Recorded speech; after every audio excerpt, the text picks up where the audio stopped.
Mae. Apa lagi, Mak? Ya, cuma kayak ginian doang, Mak. Bayar nggak lo? Bayar, gue pakai modal nih. Gue pakai modal. Bayar. Ini modal. Mak. Lu berdua. Macam mana dia? Dia emak gua. Sudah salah. Ngotot lagi. Belum tahu ya? Lo mau orang ajar lo, ha? Hah? Aduh.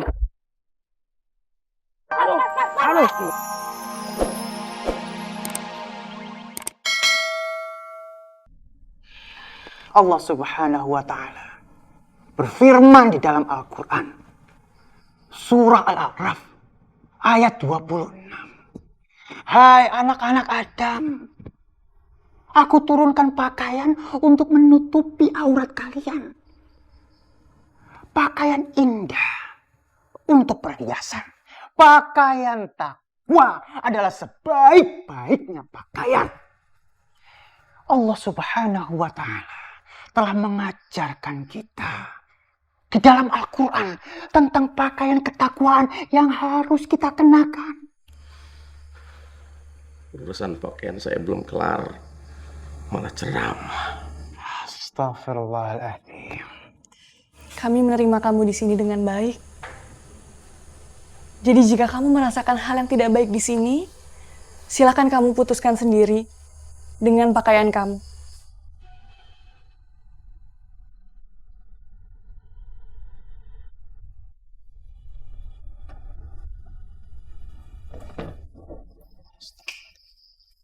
Slow.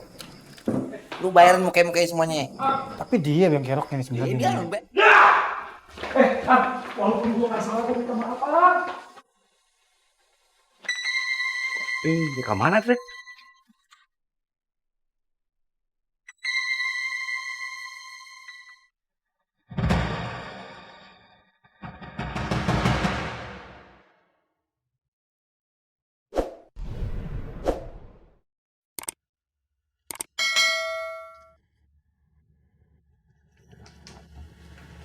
Bah, itu kenapa kentongan belum bunyi? Padahal udah waktu makan malam. Mungkin belum siap makanannya, Umi.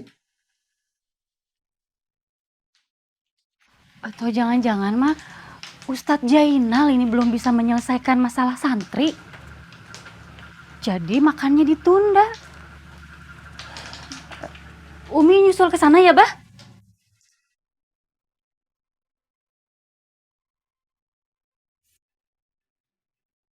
Apa sih? Aduh.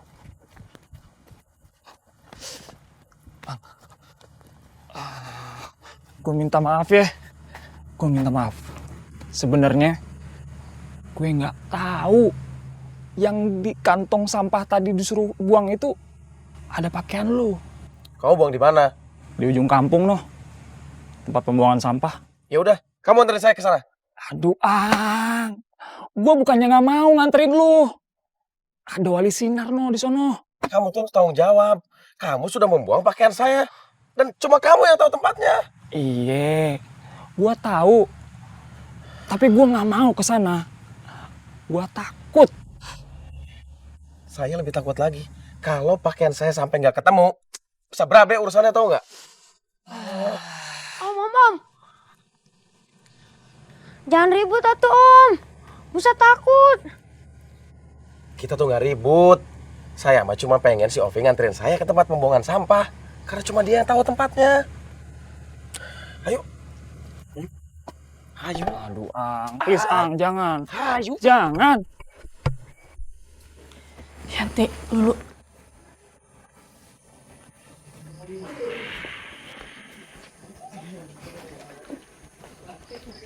Mang Kandar, Ustaz, ini sudah lewat jam makan malam. Kok masih di sini? Nanti siapa yang mau ke kentongan? Astagfirullahaladzim. Kalau begitu mas saya permisi dulu atuh. Assalamualaikum. Waalaikumsalam.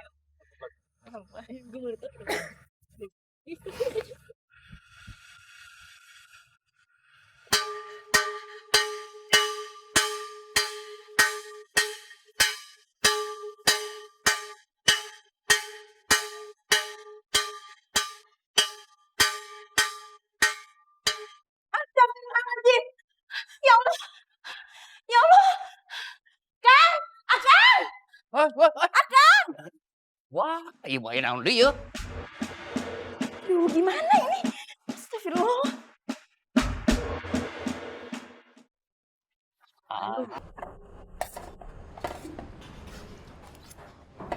Tumben lu makan lahap. Padahal kan cuma pakai cabe, nasi sama kecap. Biasanya lu kan paling suka protes kalau soal begini-beginian. Ya lu orang kaya.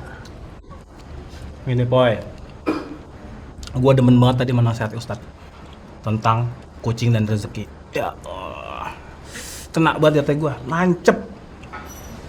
Gue jadi teringat setahun yang lalu ketika gue makan di restoran pinggir jalan.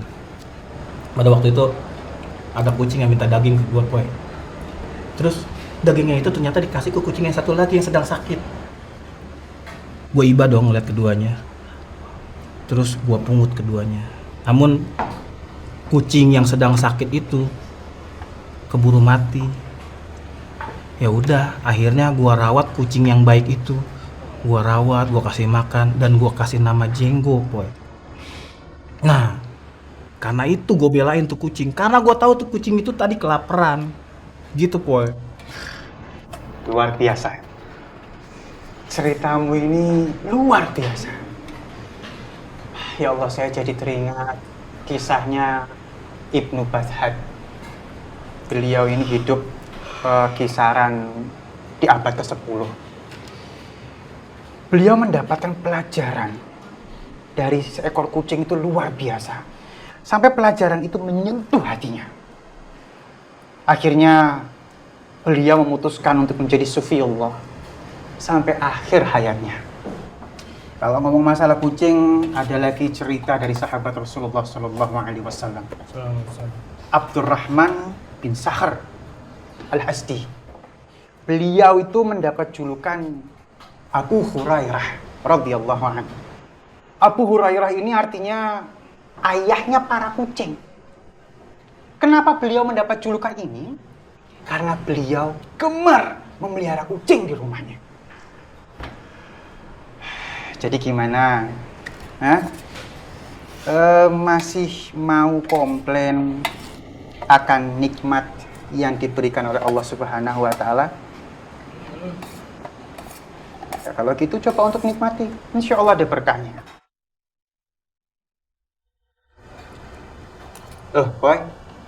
Boy. Ya bang.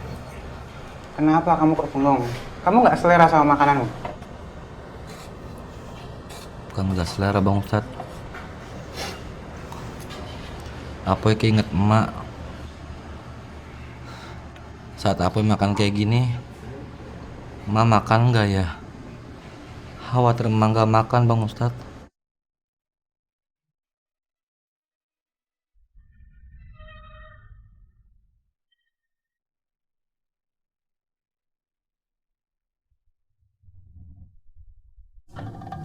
Ya Allah,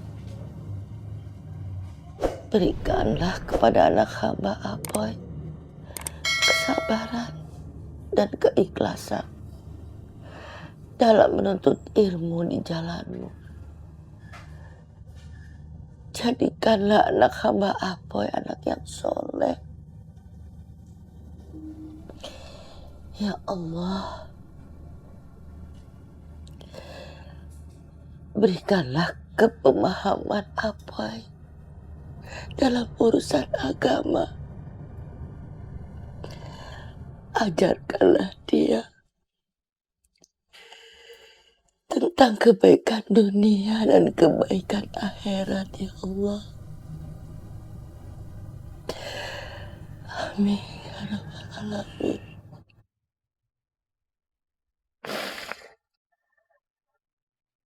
Tom,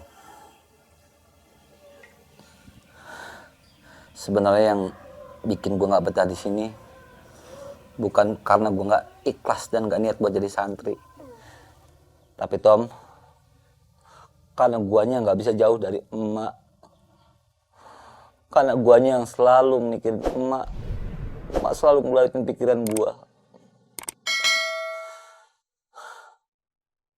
Tom, Emak itu ada sosok yang selalu ngelakuin yang terbaik buat gua. Emak rela berkorban apapun demi gua. Emak lakuin apapun demi gua, Tom. Dan gua juga ngelakuin apapun demi emak. Demi orang yang paling gua sayang di dunia ini. Walaupun sering banget cara gua tuh salah.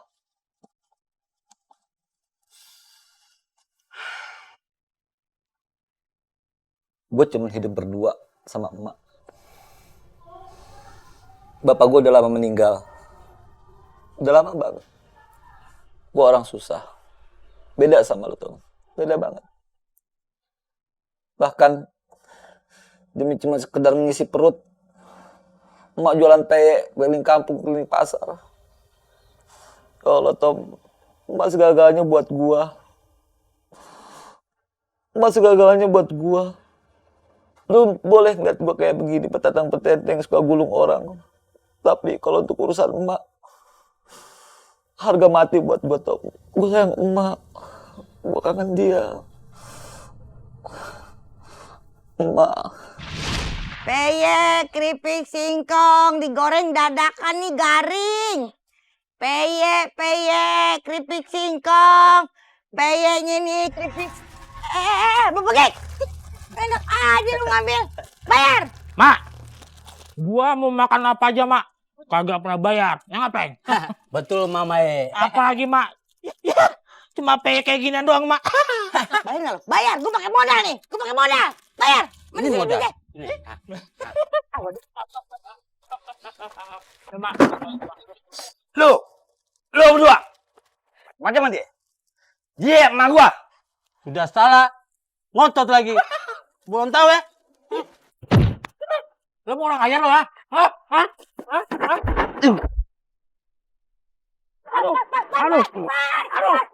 Udah, ntar anak orang mati, udah. Ntar anak orang mati, Poy, jangan, Poy. Emak ngapain harus jualan peyek, Mak? Emak udah tua. Emak cukup di rumah aja. Biar apa yang kerja keras. Jangan emak. Apa kalau mak di rumah kan cuma bengong doang. Emak tuh jualan peyek nabung. Biar punya duit.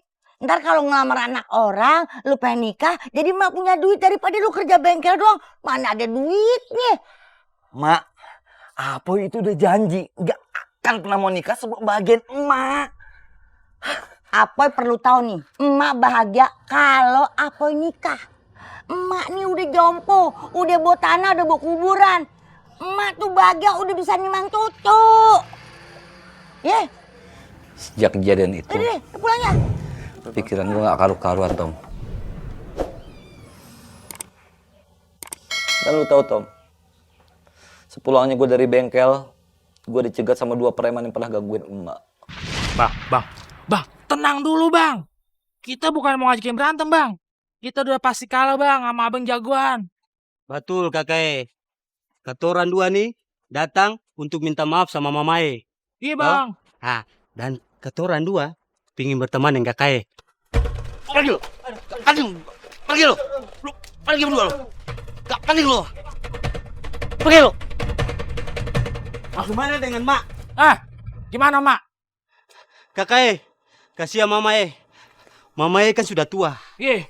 Saatnya Mamae istirahat. Dan tidak mungkin Mamae jual peyek kanan kiri. Dan saatnya Mamae menikmati masa tuanya, kakek. Betul. Kakek harus tunjukin rasa sayang kakek buat Mamae. Betul toh? Dan biar dapat berkat yang banyak. Kakek. Bang, sekarang nih, Bang, abang bisa bantu kita untuk ambil wilayah Pasar Kober, Bang. Abang kita angkat jadi bos kita, Bang. Betul, kakek. Dan biar penghasilan besar, kasih kebahagiaan buat Mamae.